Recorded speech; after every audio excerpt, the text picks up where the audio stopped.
Bonjour à toutes et à tous, chers élèves de la première année du baccalauréat, toutes branches confondues et relevant de la direction provinciale Stuttgart-Baha ou même des autres directions provinciales. Alors dans cette troisième capsule vidéo, nous allons nous pencher sur les figures d'atténuation. Alors c'est une leçon qui concerne bien entendu les trois modules, à savoir le module Antigone, le module le dernier jour d'un condamné et le module la boîte à merveille.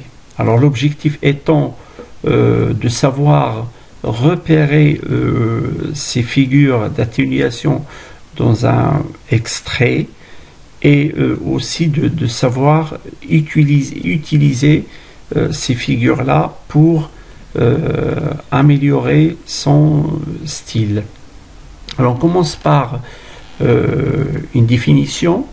Alors les figures d'atténuation sont des figures de style qui permettent de changer le degré des mots. C'est-à-dire que quand les mots ont un degré qui est un peu fort, dur, alors ces figures d'atténuation permettent de changer ce degré-là en le rendant plus faible.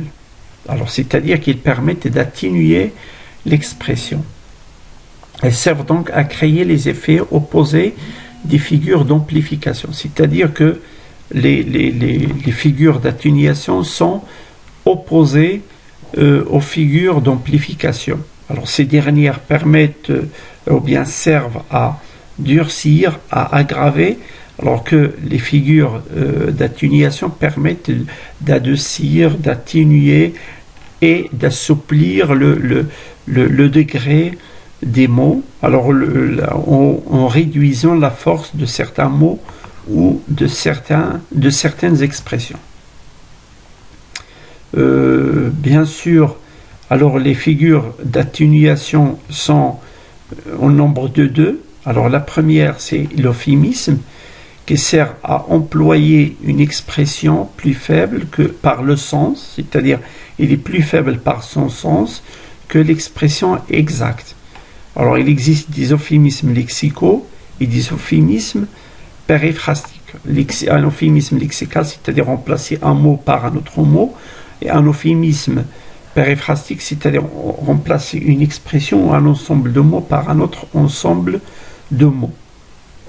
Alors c'est aussi rendre une réalité moins brutale. Alors l'effet recherché, c'est présenter une réalité déplaisante, brutale, vulgaire, sous un jour favorable. C'est aussi masquer la réalité et éviter la connotation péjorative d'un terme trop précis. Alors les exemples que vous avez là permettent d'illustrer cette figure d'atténuation. Alors vous avez entre parenthèses des mots qui ont un sens un peu plus dur. Ils peuvent être remplacés par les mots qui les précèdent et qui ont un sens qui est un peu plus adouci, un peu plus doux.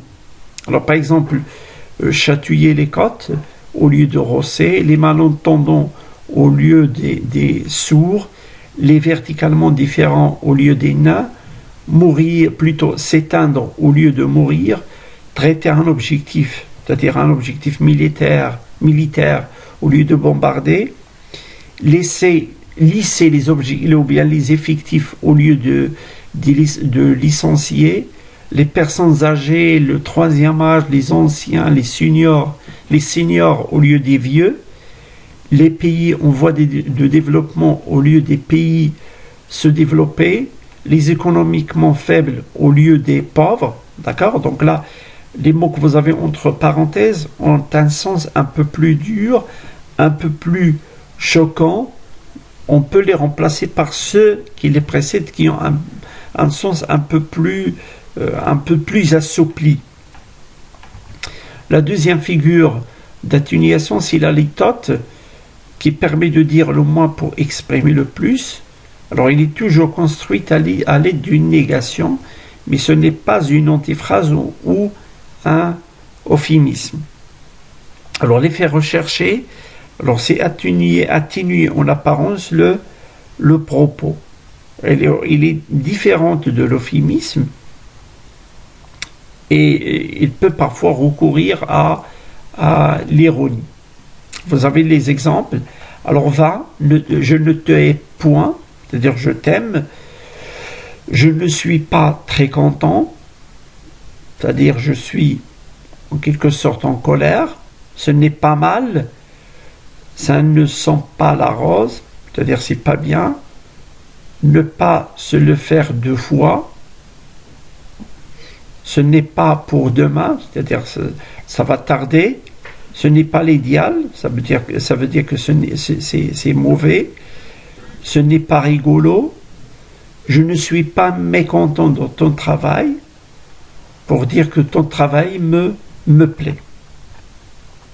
Alors bien sûr, après avoir expliqué en quelque sorte ces deux figures d'atténuation, il est temps de découvrir l'exercice d'auto-évaluation qui vous permet de tester votre degré de maîtrise de ces deux figures d'atténuation.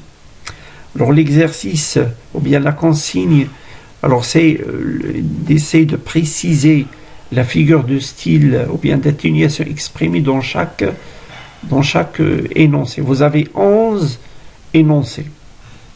Alors je vous propose de vous arrêter là pour faire l'exercice et puis après de découvrir les réponses.